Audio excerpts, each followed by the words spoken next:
as well. Okay, Yep, cool. totally All right. understand.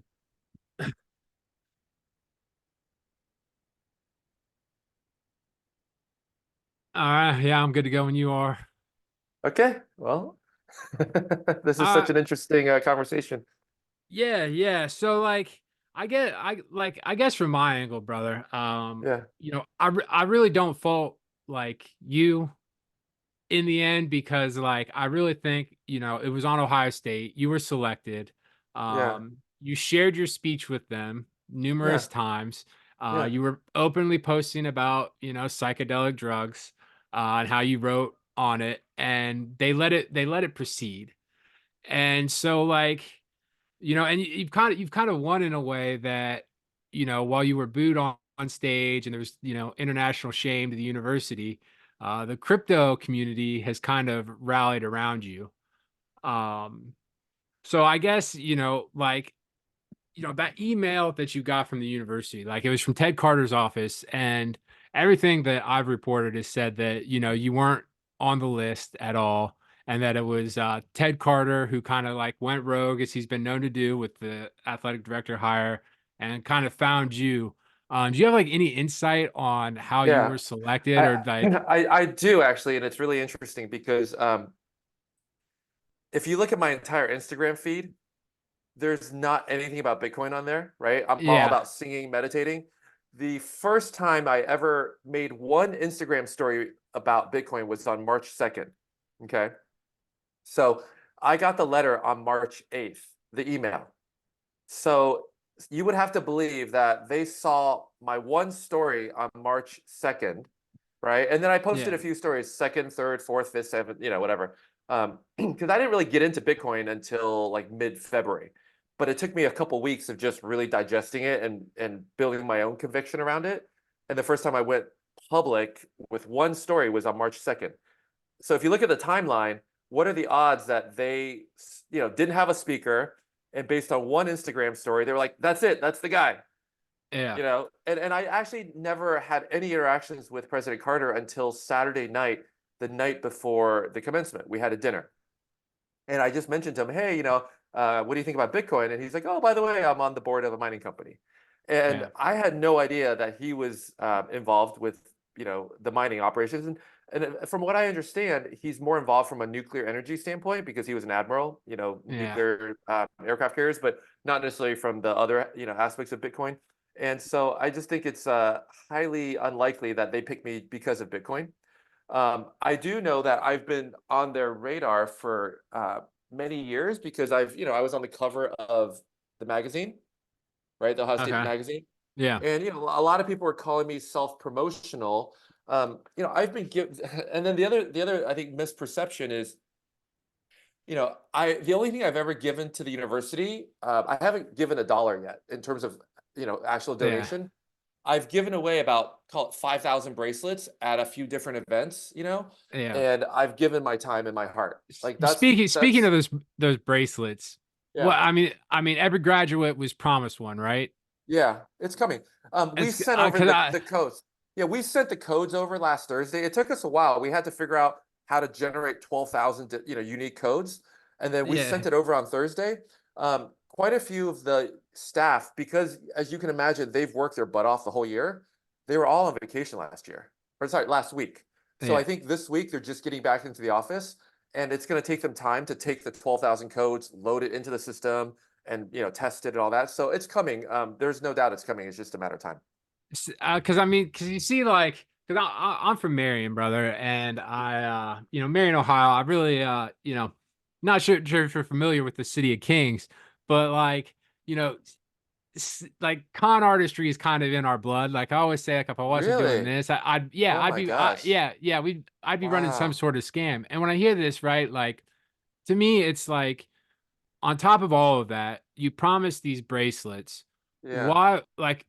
Why wasn't that sorted beforehand? And then like, the whole vacation thing, which I get, there's some people on vacation, but I mean, Ohio State's like its own Fortune 500 company. You know what I mean? Like a But whole there's department could two go. people in student affairs, and there's one person that does the email, and there's one person that's in charge of this, collaboration, and she happened to be on vacation until I think yesterday. And because so it's not about the university, but it's about the two people that actually are doing the emailing.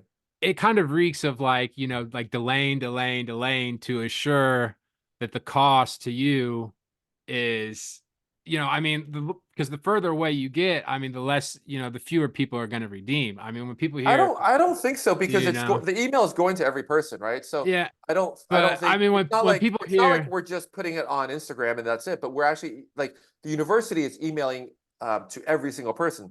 So to me, the timing wasn't as big of a deal. And just to give you a sense, I have a day job, my team has a day job, and okay, we were scrambling to just get this.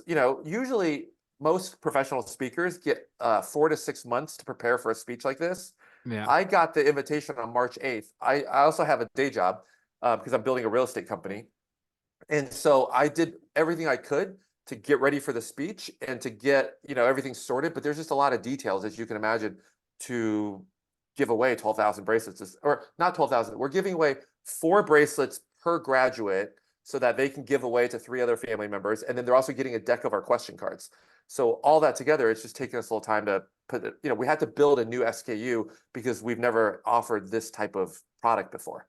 Like see, usually we've never you could have gifted just this skipped many. all, you could have just skipped all and just like not promised it. You know what I mean? Because like because I, I, I, I, now you've gotten the headlines of like you're giving it away, and like the well, execution. I I mean, want to because when I did Ohio State University 2018 with all the yeah, honors and scholars, we also gave away 3,000 bracelets and people yeah, loved it. yeah, And as you get to know me, I've poured in over $1 million of my own money into this project to be able to give away stuff, right? And most yeah. people don't know that, but that's the nature of this project. Is it's a service project. It's not just about pushing jewelry. I have zero interest in jewelry. Like I literally put in the mission statement: we're not a jewelry company. We're a service project. Yeah. I saw you got Beyonce to wear one. Beyonce, Kanye, Jay-Z, Elon Musk, um, Oh, you name it. some true You name it. dignitaries.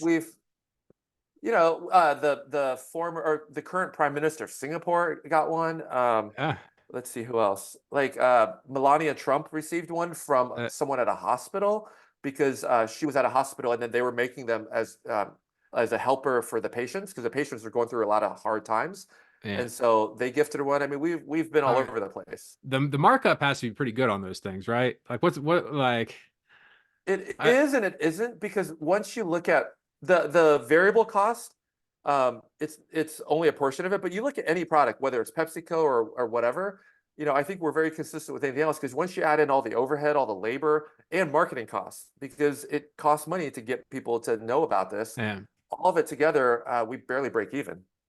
Yeah. So okay. So back to the speech. Um, you know, we reported that my friend Max Littman, reported that you were very open with the draft process with the university, and they've said that like, With a oh well, community, with a university yeah, community. well, Yeah, and they didn't, they're like, we didn't approve the speech, yeah, but as we reported, there were multiple instances to the shared humanity of Israelis and Palestinians yeah.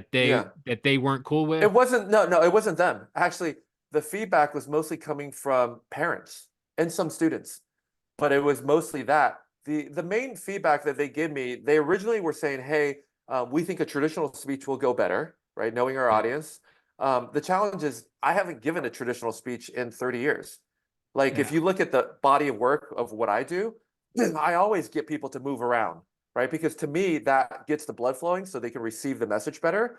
I often, almost always do a meditation to help people find their word. I'm the kind of guy that's like, knowing is not enough. You have to do to get the benefit of these practices, yeah, right? So we had a big back and forth. And to me, like, about 2 weeks before game time, I was like, because they kept wanting me to do something more unique at the rehearsal, but keep the speech more traditional.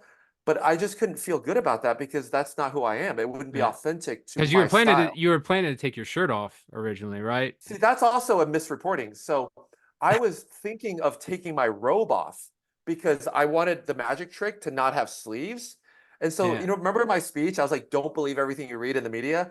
Like yeah, that was a like misquote because I wasn't going to take my shirt off. I was going to take my robe off so I could do the magic trick without yeah. sleeves. But I mean, Yeah. when you say, because I mean that was in the speech edits, right? It was like I'm gonna take the shirt off. Like, No, I no, no. I mean, think it was take the robe off, take the gown or robe. I forget what I said, but and also these were drafts. So I was just drafting.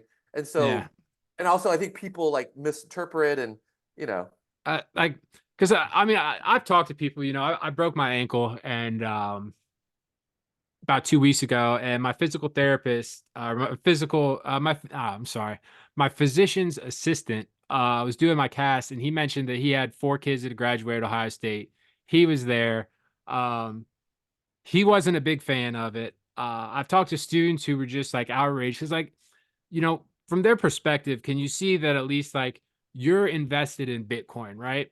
Like you have financial holdings in Bitcoin, and no matter how good it is, and I'm of the belief like if something's a good deal, you don't really have to tell people what a good deal it is and what idiots they are for not investing in it. But at the very least, mhm. you're invested in it, and it's not like a Ponzi scheme in the traditional sense, but it's better for you if more people go and invest in the cryptocurrency and drive up the price. And then, it's kind of like you use a speech that was for, it's supposed to be for other people for their moments, and like kind of like did it as something that they felt like they were being marketed to, and something that was going to help line your own pockets if things had gone well. Like in your timeline of events, people would have been enlightened and they would have gone home and they would have bought a bunch of Bitcoin, and then you'd become even richer. Um, so I completely can understand that perspective, 100%. I can see how that is the case. Are you open to a different, kind of point of view? Yeah, it's Yeah. an interview. I'll let people Yeah, talk. yeah. So my guiding principle for this whole speech was if my brother or my younger self was in the audience, what would I want him to know? Like, what's the best, advice that I can give myself if I were graduating today? And so if I were being true to that, I myself only got into it 3 months ago. But when I saw the light, when it all clicked, I was like, whoa, like this is huge. And especially because of how bad inflation is. I'm like, this is the life raft to our sinking, Yeah, currency. So from that point of view, I thought I was doing folks a favor by talking about something that's very misunderstood. And by the way, I never said to go buy it. I just said great investors look for things that are misunderstood. I just think Bitcoin's very misunderstood because there's so much correlation, or people associate it with meme coins. They associate it with GameStop. They think of it as pump and dump. There's been yeah. hacks into Yeah, previous I mean, custodian issues. it's like if your retirement fund, if you Yeah. just wake up one day and the Chinese decide to pull the plug on Bitcoin, there goes your retirement. It can be hacked. It's terrible for the planet. I mean, I mean, So all of that eh, actually is not true anymore. And I'm happy to, if you want to go do a Bitcoin sidebar, eh. 40% of all mining right now is all renewable. 70% is But partial that means renewable. but that means 60% isn't. No, no, but a lot of it's moving though. If you look at where the trend is, I care a shit ton about the planet. If you look at my Instagram feed, like I talk about not using plastics ever, like I'm always using water bottles. So I care deeply about the planet as well. I have looked into all this and I'm like, you know what? Yes, historically, there's been hacks into the exchanges, but I think that's in the past. Like when you have BlackRock and Fidelity come involved, I feel a lot more comfortable. And that's literally why I said, like, it's only recently that I even got comfortable, right? I wasn't holding this until I held a tiny amount in 2020, and then I dumped it in 2022 and I lost money. I lost 40%. And then when the ETFs came out, that was the light bulb moment for me. And of course, on stage, I didn't have the benefit of really being able to, I had 10 minutes. I went to like 16 minutes, I think. So I try to pack in a lot, which is probably a mistake. Because I really wanted my younger self to get the best advice that I've been able to be Yeah. exposed Because to. I mean, my physician's assistant, the bottom line that he got from it basically was that his daughter is not going to be able to buy a home unless she invests in Bitcoin. That was Well, like his basically what daughter, he took from it. so that actually is true. And that actually is Is that is no, that really true? not necessarily Bitcoin, but invest, right? And there's different types of investments. Yeah. Well, So let me just share that's one different than you got to yeah, I invest in just said crypto. Bitcoin because I didn't have time to talk about I didn't have time to talk about S&P, real estate, blah blah. But I do think Bitcoin is the most promising for if you look at a 5 year period, right? 5 years ago, if you bought into the S&P 500, you're up 70%. If you Yeah. bought into Bitcoin 5 years ago, you're up 6x. The numbers Yeah. don't lie, right? You bought into bonds 5 years ago, you're down 10%. You bought into US dollar or you held US dollar, you're down 25%. So those are facts. I'm not making stuff up. Um, I think in the past, if you and I worked our ass off and saved, we could buy a house. Sadly, because of our inflationary financial policy, that's no longer true. You have to work your ass off and you have to learn to invest. Like that's the new reality. And I think that's why I needed to get that point across is, because I actually care about these students. And if they want to have a chance at owning a home before 60, we have to Mm. learn to be financially literate. And crypto literacy is the most powerful of financial literacy, in my opinion, right? But you can do your own research, and I'm happy to share, all the findings that I've had. I don't make a penny off of it. Yes, you're right. I do benefit because I have some holding in Bitcoin, and I do benefit if everyone else benefits. But also, this is the same advice I give to my brother, my dad, my friends who are all like therapists, meditation teachers. Most of my friends are in the wellness space. They're not financially savvy, and I've been helping them for the last 3 months But with this topic. if it's so revolutionary, I mean, you say you have small holdings in it. If it's Yeah. so, why are you holding small if it's so revolutionary and it's the wave of the future and it's better than Well, bonds, S&P, the dollar, and um, all of that? part of it is I have some real estate holdings that I can't get out of. Like, and I like real estate. I do think diversifying is good, right? I have certain holdings that are just long-term holdings, and I believe in those too. I believe in tech. I believe in AI. I believe in psychedelics. So I invest in the things I believe in, and Bitcoin is call it, whatever percentage of my portfolio. I don't want to, because it Yeah. varies, right? But it's a meaningful size of my portfolio. But I do also have real estate, tech, AI, and some other interesting things that I'm a fan of. Yeah. Are you not worried about like, people not buying? Because I look at it from the standpoint of like people not being able to afford houses because I mean, the corporate hoarding that's going on and the landlords and the people out there that like see like real estate not as like a place to live, but as like So something to literally, invest this in with you like the actually Black Rocks, actually the just Black told Rocks me and all the institutional investors coming into it. you actually just made I have this really interesting conversation that really inspired me about Bitcoin, which is look at how many houses people buy, like rich people. They buy these houses as a store of value. They don't actually live in it. My friend who's a realtor, he has a house that's like a $30 million house. No one's lived in there for 7 years. They bought it purely to store, to hold on to value because they know cash is trash. And what if people actually had a reliable store of value like a Bitcoin?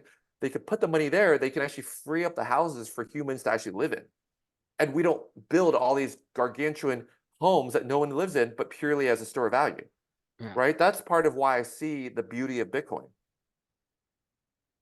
So because I mean we just came off a big crypto crash, right? I mean, because Few years that's ago. the thing with crypto. Yeah, I mean, Yeah, because it was yeah, big. Because when I originally got into it, not to get too much into my backstory, but I was a raging alcoholic, yeah, doing the drugs. It was like a way for like criminals yeah, online to launder money yeah, and buy drugs online. And when it started, it was at like $5 a pop. It was like $5 a yeah. Bitcoin, and it's gone to this, but it can go.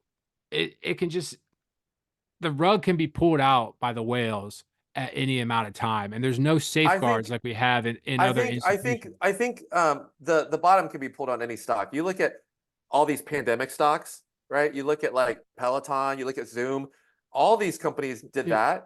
that. I actually think But at least there's like Bitcoin. hours of trading, you know what I mean? And like set guidelines on like, the market's open from set time. There's institutional guardrails, and By there's the none way, of that. all that's changing. There's reports that Nasdaq and others are looking into being 24/7 because the crypto markets are open 24/7, right? I Yeah. think that's the general trend is just opening things up, and it's a global marketplace, with crypto. Um, I think there's a huge distinction between Bitcoin and all the meme coins and all the shit coins. I Yeah. don't really touch all that other stuff because I do Yeah. believe that those are rug pulls waiting to happen. I have a tiny amount of Solana because I just think it's interesting. But I actually, most of what I do in crypto is all around Bitcoin and a little bit of Bitcoin layer twos because I think they're bringing a lot of interesting innovation functionality on top of Bitcoin, which is the most secure. It has better uptime than the Fed. The pure Bitcoin is actually really beautiful. It's all the exchanges that in the past have been hacked or have been, fraudulent. But I think that's all in the past. Like if you look at any asset class, And I That's think of it easy. as I like, mean, that's easy to say. no, I think of it this way. Think about a baby, right? A baby comes into the world, it poops, it cries, it's all over the place. As the baby matures to a toddler, to a kid, to an adolescent, it learns to be an adult. I feel like when the ETFs came out, this is Bitcoin's coming out party. This is like Bitcoin going from high school to university. It's like, oh, the But ETFs, when you have BlackRock and Fidelity behind it, it's a big deal. isn't the unregulated market though a part of the appeal and like the decentralization? So It is, like, but I think there's two benefits of Bitcoin. One is the store value, right? Which is when you get exposed to it, it keeps your value, right? yeah, Because if you invested $10,000 4 years ago, you now have $60,000, right? That store value is beautiful. Now, the second benefit is sovereignty, right? The fact that you can control it, you can put on a hard drive, you can take it with you. But for me, that's less of a compelling argument, actually. I actually don't trust myself with my keys. So like I'd rather have it hang out in my retirement account, in a Fidelity, in a BlackRock ETF, because I get the first benefit, which is the store of value. To me, like I'm not as worried about, having my assets seized at this moment in my life. yeah. So there's two Well, benefits. And I think what you're saying is the early people who got into Bitcoin, maybe they were more, attracted to the sovereignty aspect. Whereas for me, I'm more attracted to the store value. And I actually don't want to deal with the headache of um, storing my own keys. yeah. So I mean, from that standpoint, then I mean, you pretty much you got what you wanted, right? Like you went viral in the crypto community. You kind of become like, your profile has definitely increased, I would say, in that regard. Um, how like has Ohio State institutionally reached out to you? Did they say anything or? No, I sent them an email on Thursday just to say thank you, and that was pretty much it. I haven't heard back. I just think a lot of them are on vacation, and I think they're just getting back into the flow of things. So, Yeah. they have very busy schedules. They have a lot going on. So I think it's fine. I mean, I read President Carter's remarks on Wednesday at the State House, Yeah. and I thought they were very on target. By the way, I completely can understand why someone would call this the worst speech ever. Why somebody would, Oh that was. I mean, I've just you never know, seen. You know what I mean? Like here's I've just yeah, never seen uh the booing because I'm not gonna. I'll put the cards on the table. You know what I mean? Like yeah, uh my friend Max had been sending me stuff. I've been seeing some online. I knew it yeah, was gonna be we'll say unorthodox going into it. yeah, yeah, And then the right. actual speeches, I've never seen anybody booed in that Sure, regard. sure. And then, I mean, in that regard, you kind of did us all a favor in the media, with Yeah, that. And then it kind of it's spot, it's gone into that. yeah, And I've never yeah, seen. I mean, we had Obama, yeah, yeah, of course. and people are gonna say like, I've never seen the booing or just the international shame. I mean, what defectors said, they were subjected to crypto babble. Um, I've never seen that from any other commencement And speech. and and And and, and it's okay because I used to work at Facebook. Okay. yeah, In 2006, it was just a bunch of profiles that had links to oh, each other. There that was no was news good. feed, right? That was the good times. There That was was the no good news feed. times. And then when Facebook turned on newsfeed, there were students protesting outside the office, and over 100,000 users, mostly students, joined a Facebook group to protest Facebook using Facebook, right? And it Yeah, was on. It was full on for like 2 weeks, and then everybody like got used to the idea of newsfeed, and everybody now can't live without it. Can you yeah. imagine like not having a feed in LinkedIn, Instagram, No, I could Facebook? imagine. I've never had a LinkedIn. That's never going to be a LinkedIn. But I mean, Yeah, you could also argue that I mean, Facebook used that news feed, and then they got digital publishers addicted to the bonus traffic and feeding the traffic, and now they've kind of gone back on that and they've cut that off, and they've kind of like handicapped a bunch of digital publishers to try to maintain people on their site 24/7 yeah. and Well, I mean that's like a that's a that whole that nother another conversation conversation. entirely. Yeah, my whole point is anytime there's something new in the world, it's a new experience. Yeah, You're gonna have a spectrum of responses, right? You're gonna have people who absolutely love it, and I, yeah. I have plenty of those too. Like my inbox is filled with people who just absolutely, they saw courage, they saw innovation, they saw truth, and they love it. And then I have people who think it's the worst thing ever, right? Do you And feel they think you it's owe anyone an shameful. apology? Yeah, I do. I have an explanation that I'm working on right now, and within the explanation, um, oh, sorry, within the explanation, there will be an apology because my intention was never to upset anyone. My intention was never to bring shame to the university. You know, I love the university. I Because I genuinely mean like, you know, that, like I yeah, was that was not an intention, right? Now, yeah. if Because they I mean, felt that's if they that's felt what I heard from the person on the commencement speaker advisory. Like they said this was so embarrassing that they had to set the record straight that you weren't recommended, and what what they so got that's so not what mad I heard. about was Uh-huh. that you cheapened their degrees. But Hmm. they worked so hard for it, and then they brought this shame, and now Bitcoin, it has its merits or whatever in its community, but I mean it's not accepted in the mainstream, and now they're trying to make this degree into like a land grant Ivy school, I and mean, let me now put it this it's way. been cheap. If the value of someone's degree is based on a commencement speech, like I'd really like to have a conversation around like I can't imagine the value of someone's degree is based on a 10-minute talk, right? Number Yeah, one, I would but just could say you see that. how? But with just how it's perceived in the public eye, Yeah, that so people let me hiring just say like, this. Let me just say this.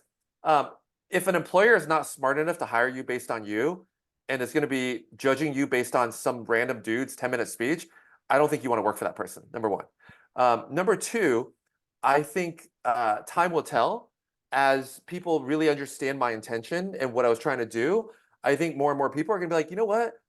This was a unique approach. It was non-traditional. It was different, right? I wanted, and one of the feedback that I absolutely adored that someone said was, you know, let me just find it. Let me just read this verbatim. Chris Pan delivered the most actionable graduation advice in the history of humanity to OSU graduates this weekend. And do that you is feel? something, Do you and feel? that is, Do you feel in your bones that you gave the most actual speech in the history of I, humanity, brother? I don't know in the history of humanity, but I do think it was highly actionable, which is very different than It a was traditional actually. I commencement mean, speech, it was right? actionable. Let me explain. Let me Yeah, explain why it's actionable, right? Because I watched literally, and by the way, there's a misperception that I didn't take this seriously. From the moment I got the invitation, the email, I didn't actually believe it was true, so I had to actually verify, and that's why some people thought I thought it was a prank. It wasn't a prank.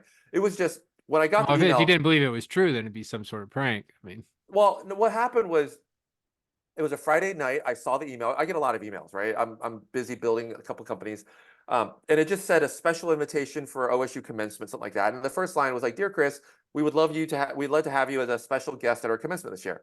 I just stopped reading there because I have a Harvard Business School 20-year anniversary coming up. I just thought it was like an anniversary because I'm 25 years from when I graduated. I thought it was like a reunion. So the next morning, my dad called and said, "Hey, when do you want to come back to Ohio? We're selling the house. Come get your stuff." And then I was like, "Oh, I got invited to commencement. Let me just see what the details are." And the second sentence said, "And we want you to be the feature commencement speaker for the class of 2024 at the spring, commencement." And I was like, "What does that even mean?" I'm like, "Are there multiple speakers? Is this like one of the college graduates? Is this arts and sciences?" It didn't cross my mind that I would be in front of 70,000 people. Let's be clear, right? It was not in my, like thought of what could be possible. And then I texted two VPs at the university that I knew, and I was like, "Is this what I think it is?" And they were like, "Yeah, did you accept? Like, congrats! Like, we need your message. We need you. Blah blah." And I was like, "Oh my gosh, what an incredible honor!" I was crying that day. yeah, And from that moment on, I started brainstorming like constantly. I was like, "Oh, I could say this. I could say this. Here's a way I could make this more interesting." Blah blah. And as part of my spiritual practice, I don't know how familiar you are with psychedelics. It's unfortunate people think ayahuasca is the same as heroin or ayahuasca is the same as yeah, meth because yeah, it's the yeah, farthest thing, right? It's literally the farthest thing. yeah. I've been working with psychedelics since 2019. I was heavily bullied as a kid. I mentioned that in my speech. I've had numerous, countless microaggressions towards me, racism, whatever. Like people, just I'm different, and I just get beat up all the time, including now, by the way. Like I have, haters that are borderline abusive and bullying in my inbox. Uh, And so psychedelics, and I've also struggled with dating. And I watched this Tony Robbins clip that he said, "Heal the boy and the man will appear." And I was so pissed off at like my struggles with dating that I was like, you know what? I'll do whatever it takes. And then I heard this guy on stage that said, you can meditate and journal, and that's like walking up the mountain, but you can also take the ski lift, and that's like ayahuasca or mushrooms. and I just had a light bulb moment. I was like, oh, where's the ski lift? Get me a pass, right? And then a month later, I was in Tulum on my first ayahuasca journey. So me doing ayahuasca is part of who I am, and it's a powerful way to, be creative, right? Yeah. And that's why I used it, but I don't think people understood. They thought I was high on meth, which is the farthest thing, as Yeah. you know. Well, you have to understand how things are perceived, right? Like, Hmm. I mean, because I have a good friend actually from Ohio State who's a medical doctor, and he's like one of the leading clinical researchers into like psychedelics, and he serves as the next big thing, especially with like PTSD and like the veterans and stuff. Yeah, Um, but like admitting that and stuff, like most people aren't there yet. You know what I mean? totally. And it's a Yeah, very, especially with like the parents and stuff. And when you get on totally. there and like, I'm on, you might as well have said you're on heroin because they all class it into that. Well, And it I just think wasn't that's the opportunity, right? Because I'm here to bring light into the world, and so many veterans, so many cancer patients. Like actually, at Ohio State University in Bricker Hall, there's the Center for Psychedelic Research and Education. We're one of a handful of universities that do clinical psychedelic research. The first area the university looked into was veterans, PTSD. The second one was cancer, and the third one is around social justice.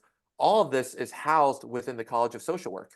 One of the graduates who was getting her PhD, who walked across the stage that day on Sunday, did her dissertation on ayahuasca and resilience, right? So everything I'm doing is actually there's science behind it. Of course, people don't know yet, but this interview and some of the press that hopefully I'll get to do, and in my explanation letter, like I'm gonna help people understand, like I wasn't doing heroin. Like this is yeah, a healing spiritual modality, and all the messages I was channeling was all around love, listening to each other, being able to hold multiple perspectives. That's why, like, I'm not and upset at you. Bitcoin. Yeah, I'm not upset at Max, right? Like, I'm just like, we're having a conversation and we're all about like learning there are multiple ways up the mountain, etc. Yeah. Well, Yeah. yeah, I wish I tried to get comment from Ohio State that they weren't. I don't think they're very big fans of me over there, but yeah, Tell me about you. I'm super curious about how did you start the Rooster? What was the intention? How many years ago? I ran for state house in Western Ohio in 2018 in MAGA country, got my ass kicked, if you can believe that. And then Hmm. knew I was going to lose just because of the district, but like I was like, I'll go work for somebody who wins, Hmm. more impressive candidates. But they all lost. We all lost. It was a bad year. And I quit my job at 11 Warriors. Was drinking too much per usual, and I had a decent little social media following from my writing before my campaign, and Substack just started, and didn't have a name for it. My girlfriend at the time was like, what about the Rooster? Was the name of the blog that I had in high school. It was kind of controversial. Felt it fit perfectly. Yeah. Um, for the first couple years, it was it was all right money, but it was pretty much just the entertaining, the a newsletter from the entertaining drunk, good Yeah. a Yeah. fun guy to sit next to at the bar, but like you wouldn't want to Totally. plan in your kid's birthday party kind of deal. Yeah. Yeah. And Yeah. then in 2022, I finally got off the vodka. I was like, enough of this nonsense. My friends like kind of had a Yeah. moment with me. And since then, it's been business has been good. It's been picking up. I started going up to the state house, and I'm a known commodity up there.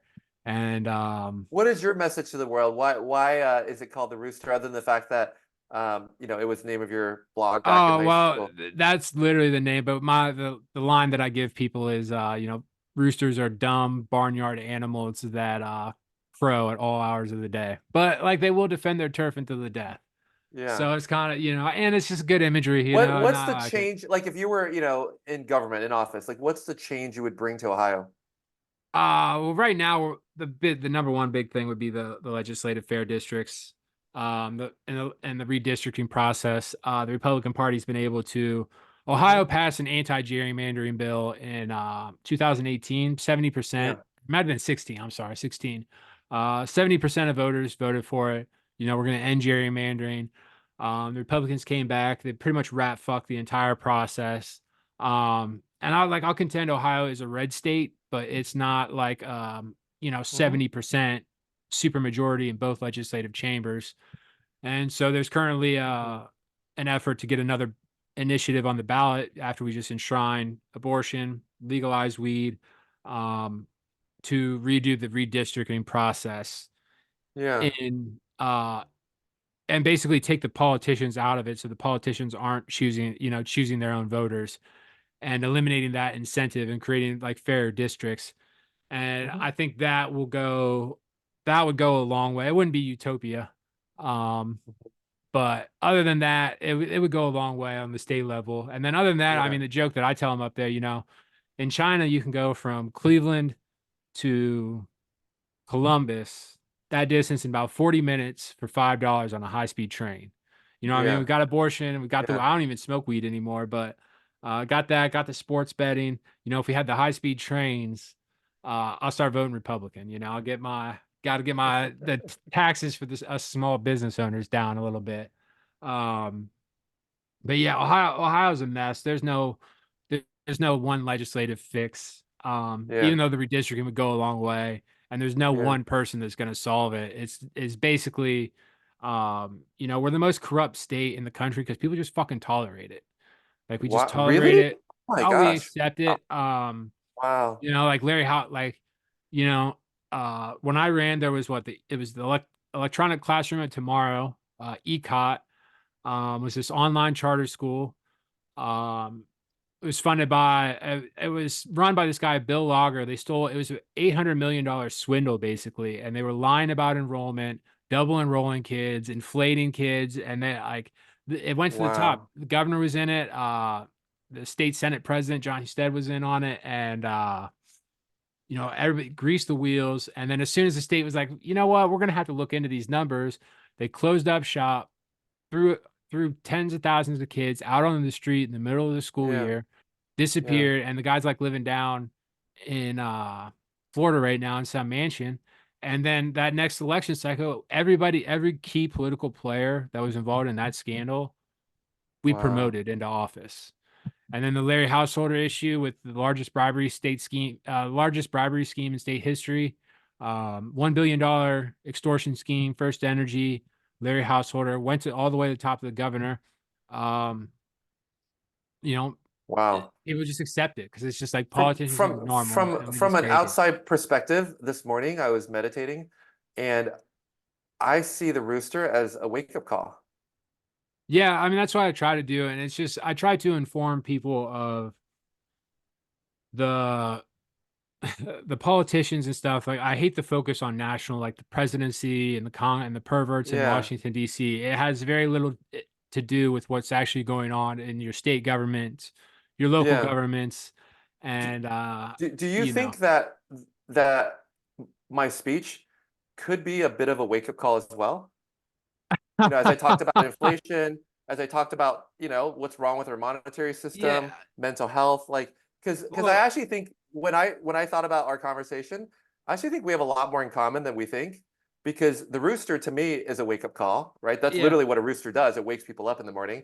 And yeah, my entire speech was when I wake up in the morning and when I wake up in the morning and I step outside, yeah, right? Get some nature. I take a deep breath and I get real high and I scream at the top of my lungs what's going on, right? Because that's a protest song from the 90s.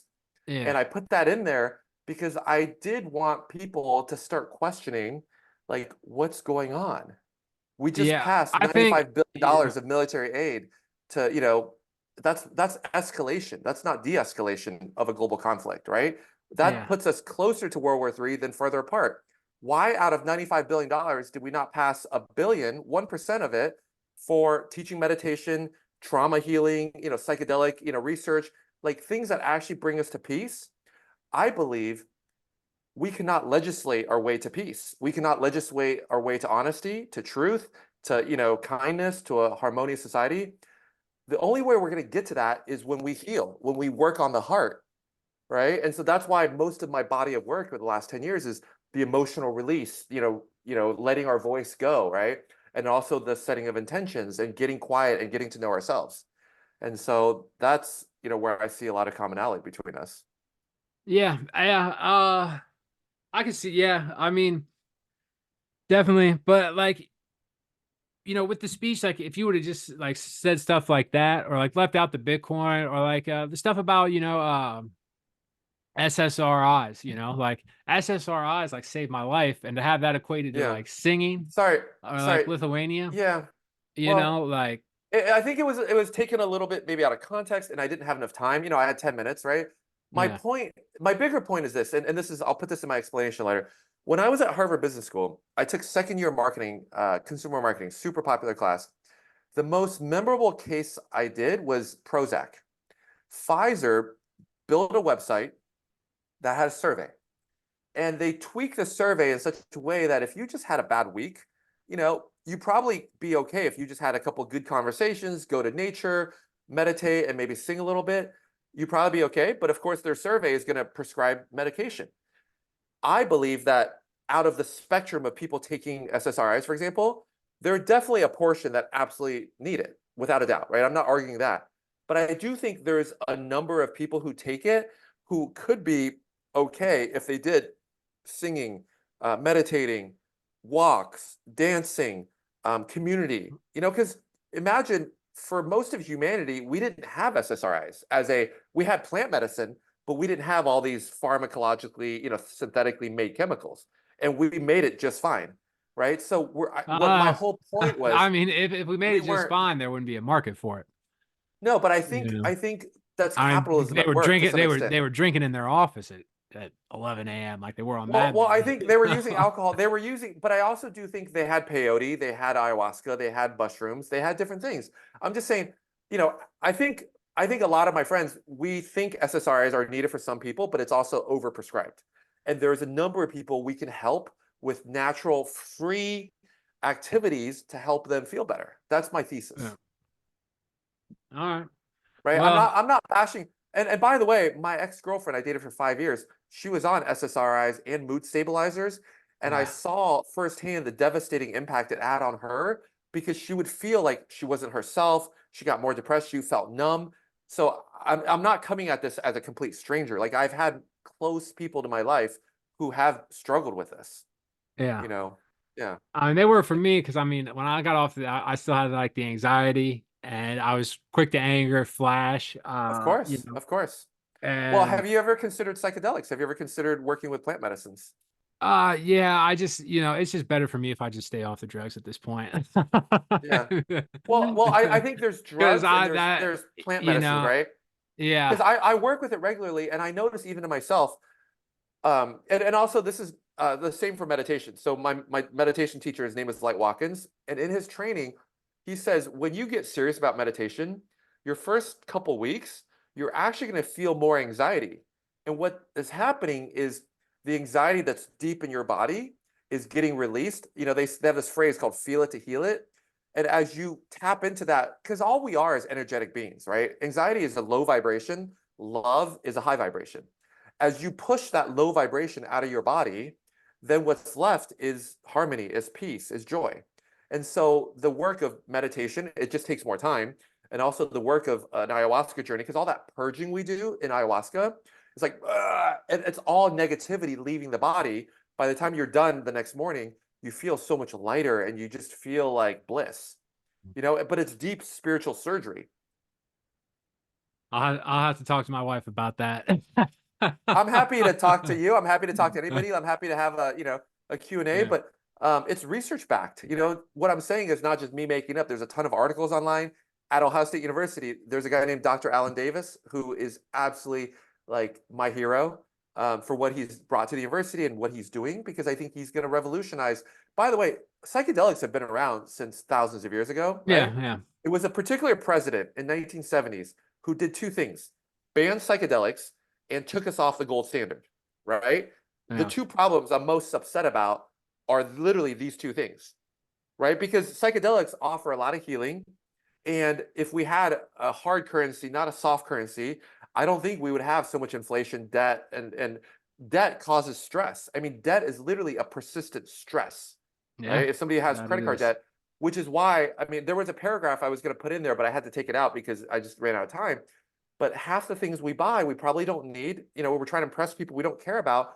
And if we actually, felt better about ourselves with singing, meditating, being out in nature, etc., we wouldn't use retail therapy. You know, you go to Amazon, you buy this whatever thing, you buy whatever, it's good for a week, it's good for 2 weeks, but then that hole that's in your heart, you know, feeling enough, feeling worthy, feeling, not angry, like all these things, if you don't get to the root of it, retail therapy is not going to work in the long term and actually is detrimental because it puts you more into debt.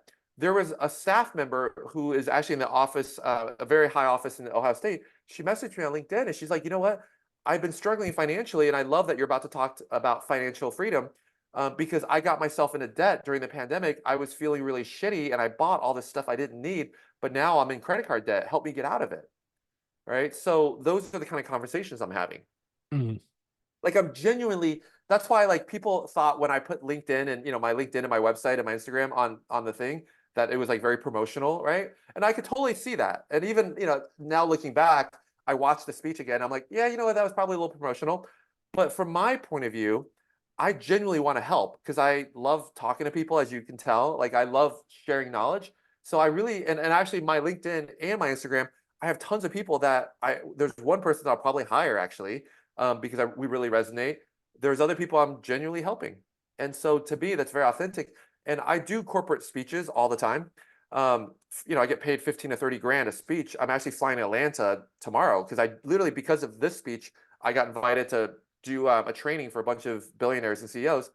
Um, in all of those speeches, I literally use the same formula: warm up, talk, meditation, talk, song, outro. Right. So what I shared at OSU, yes, unconventional, but it's proven, and I've done it for Poshmark, I've done it for Airbnb, I've spoken at Deloitte, Intuit, that was 3,000 people. So you know, there's two ways to look at something, right? Yes, it's promotional, but also it could be because I'm genuinely wanting to help people. Yeah. Well, I know you're a busy man. I won't waste any of your time, but I will say I do have my eye on those bracelets. You know, Yeah. they were promised. So Oh, they're definitely coming. vacations or not, They're definitely coming out. Don't you when worry. can Just have a when little when patience. when can we? What's give us a date? Give like It's up. like It's really the university because we sent over the codes, right? They have it, so I'll follow up with them today or so tomorrow it's if I a, don't so see any it's so movement. you feel you've done everything from your point, and Well, it's on them thing. now. Well, here's the other thing is I'm not pushing them because I am working on an explanation letter, right? Yeah, Sort of explaining what happened from my point of view.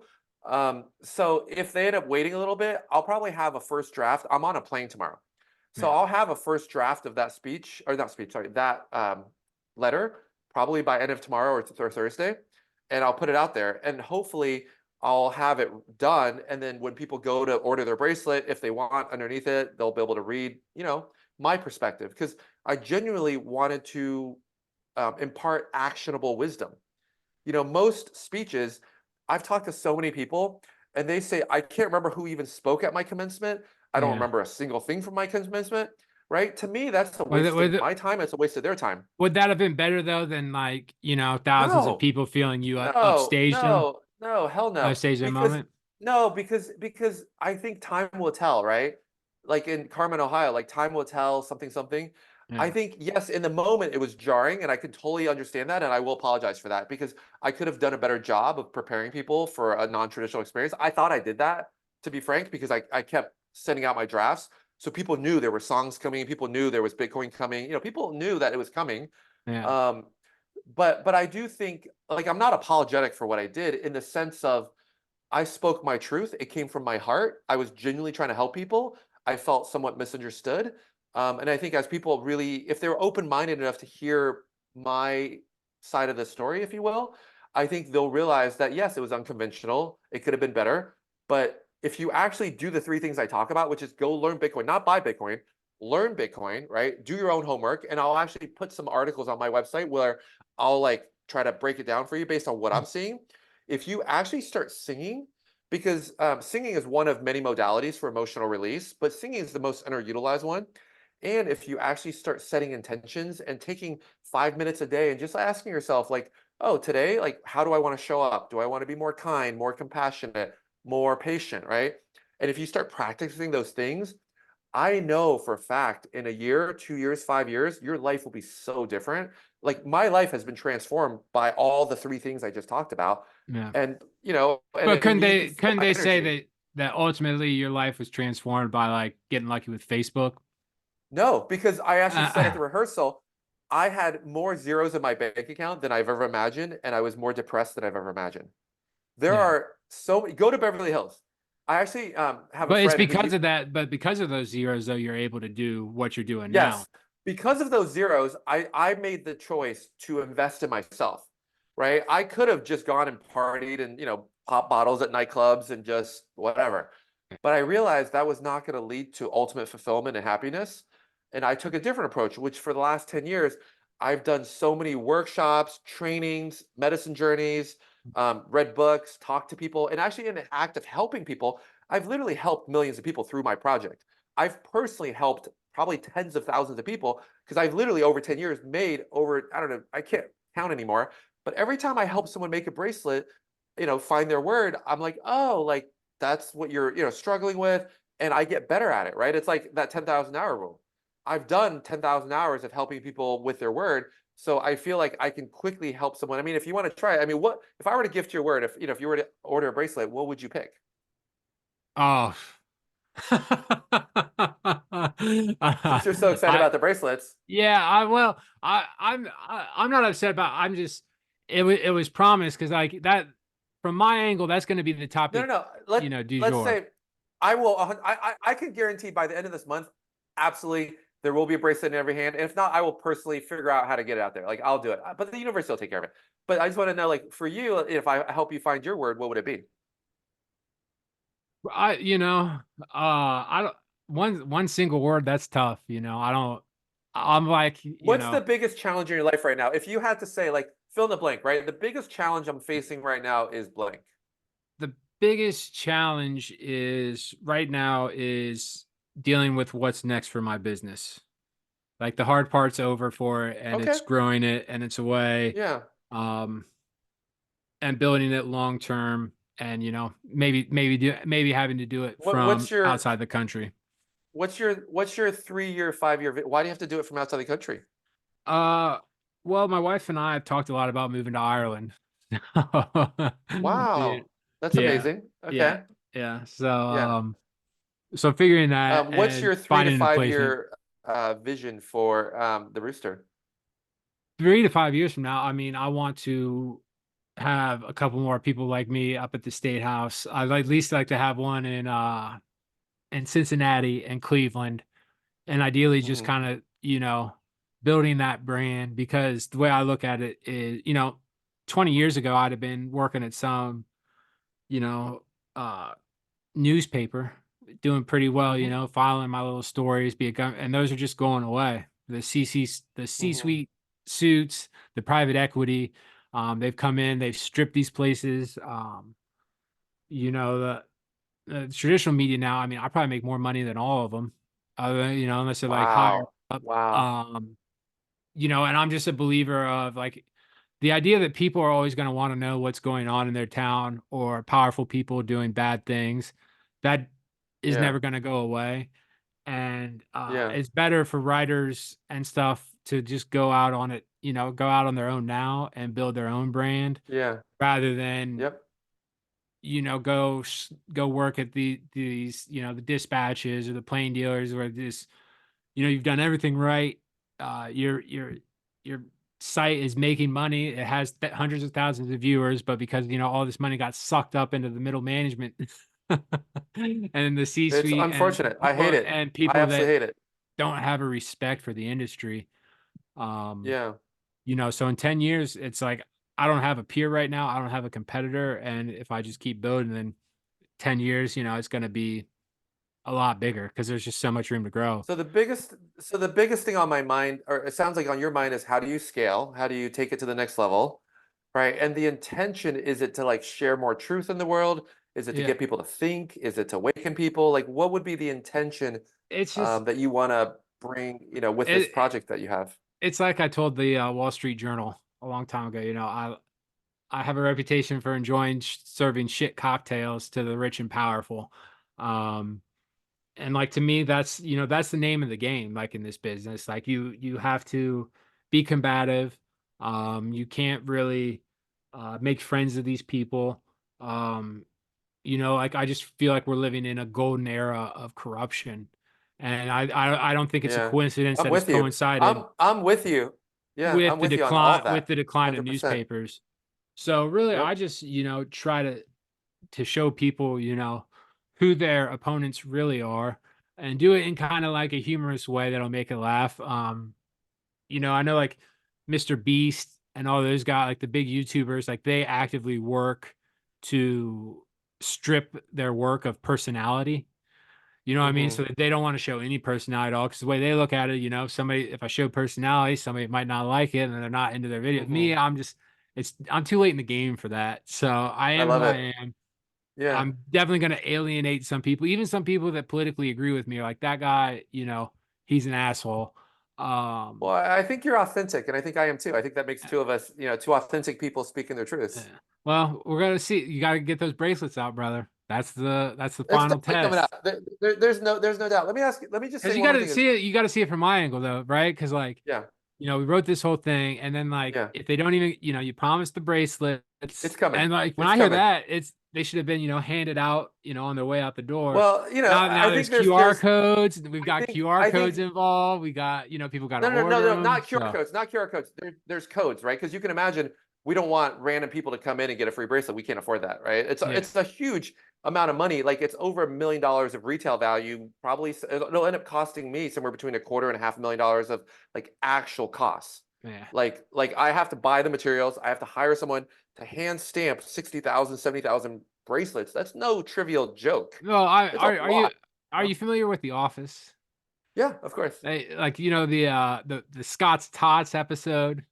I'm not sure I know that one. Tell Where me that one. well, Michael Scott, he's in front of like third graders or whatever, and he's Uh-huh. like businessman promises them free education, and they're in Uh-huh. third grade, and then like Yeah. 15 years later the bill comes due, and he's like, Yeah. oh, and like stereotypical office hijinks ensue, Yeah.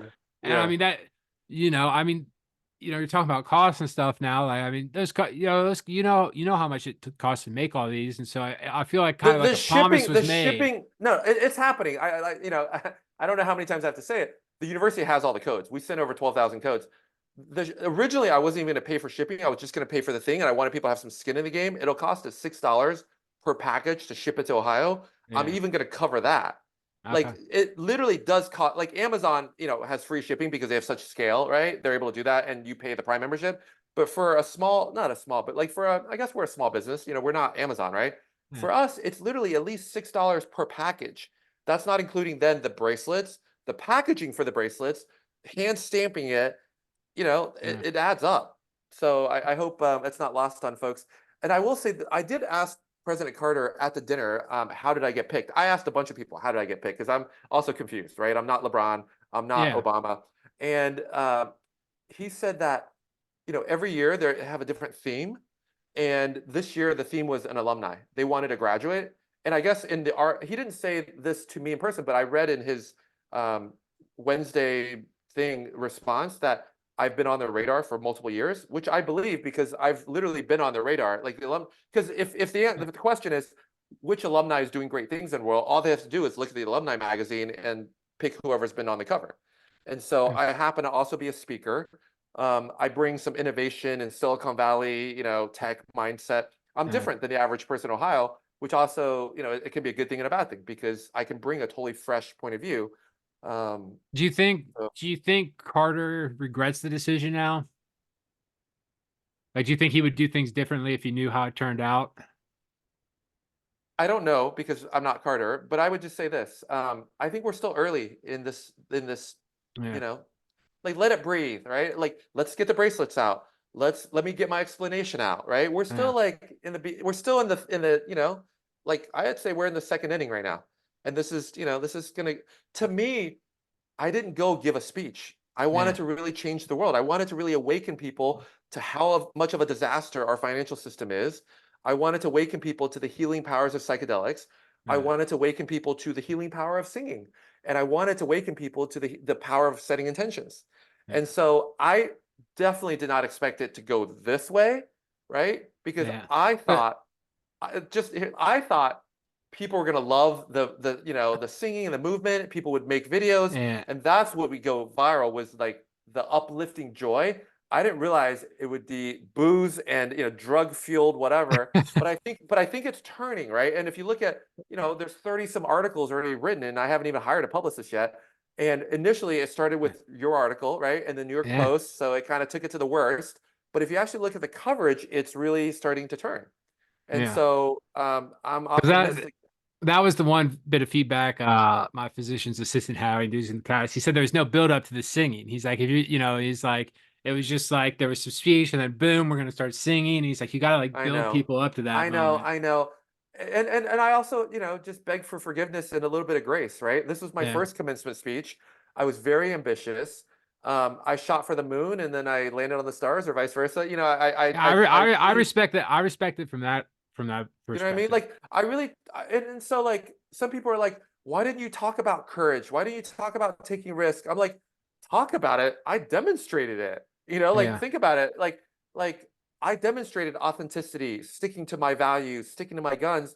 I not only, like if I tell you, hey guys, follow your dreams, take a risk, you're gonna forget about that. I showed you and I involved you in taking a risk and following your dreams and being authentic. And so I think as people start to wake up to that, I think it's going to shift the narrative. Yeah. So because I just worry because it's the initial splash. The initial splash is done. Might be able to recoup some of the people, but I don't know if we'll ever have the audience that we did in those initial days. Well, But that's up to me and you and everybody else, right? If you yeah, believe that there's actually another side, maybe we could work on another article, especially maybe when my explanation comes out, right? I'll send it to you, get some feedback, I, and then when the bracelets come out, then maybe we could do a different story that's like I think actually, people are gonna want to hear an apology. yeah, it'll Yeah, for be in some of there, it, right? To me, it's more of an explanation with an apology, man. right? Because also don't want it Because it to. doesn't feel like it feels like you feel that you don't have anything really to apologize for. No, no, no. I do. I do think I could have done a better job. I do think I could have made the transition better.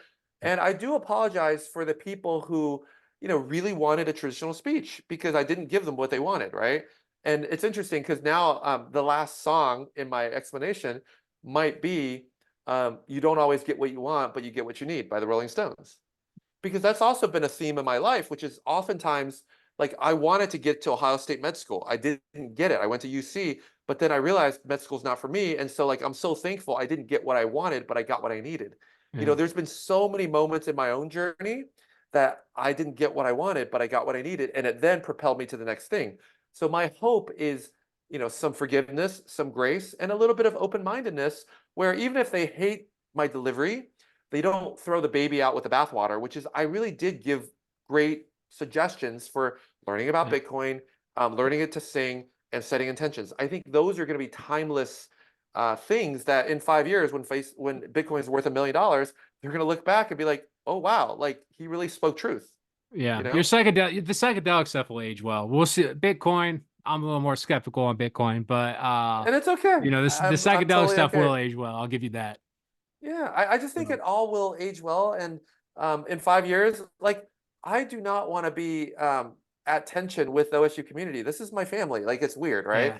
And so I long to have a great relationship again. I long to, Oh, I were feel like you wearing sometimes, those meta glasses, the Facebook yeah, glasses yeah, that yeah, kind of go? yeah, Okay, yeah. okay. Yeah. So that's why, like, people thought I was trying to. There was one mom, it was so funny. She thought I was wearing those glasses to hide my drug use. She was like, you must have been on drugs. Your eyes were shot. That's why you wore the glasses. I'm like, no, no, no. I wore those because I wanted to capture what it was like to be on stage. And then you Yeah, notice once I did the initial warm up, I took them off. They almost fell yeah. off the stage, right? And then I put them away. But yesterday I uploaded the little clip. It was just cool. Like I wanted students to also be able to have empathy with.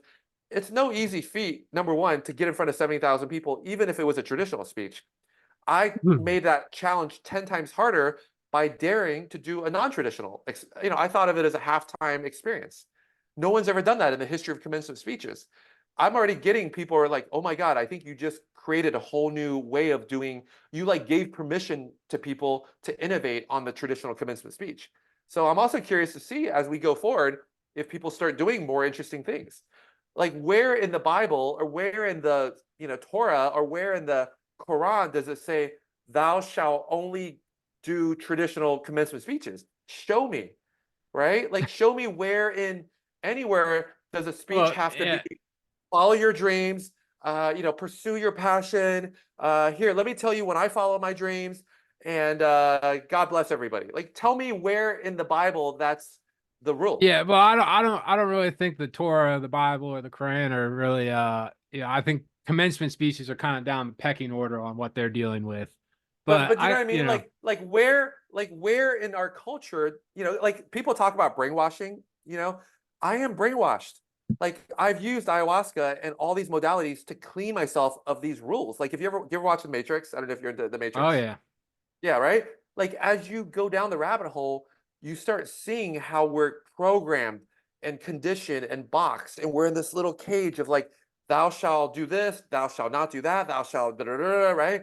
And I'm like, where's all this coming from?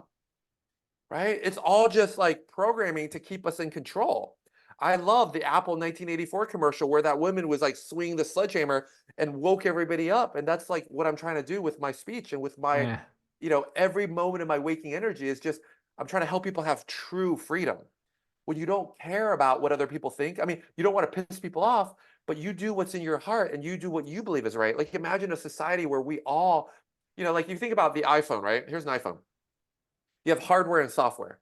If the software is glitching, we should go in and code line by line, fix the lines where it's glitching, right? If the phone won't, you hit play and it records instead of hit play, that's a bug. Humans all over the planet right now have all sorts of glitches.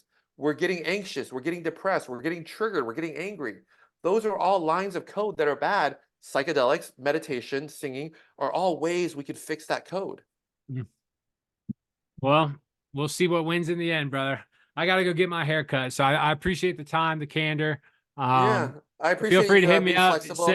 Send me the Explanation, send me the 100%. explanation, and yeah, keep Yeah, me posted on the bracelets, brother. I appreciate you so much. Thank you, man.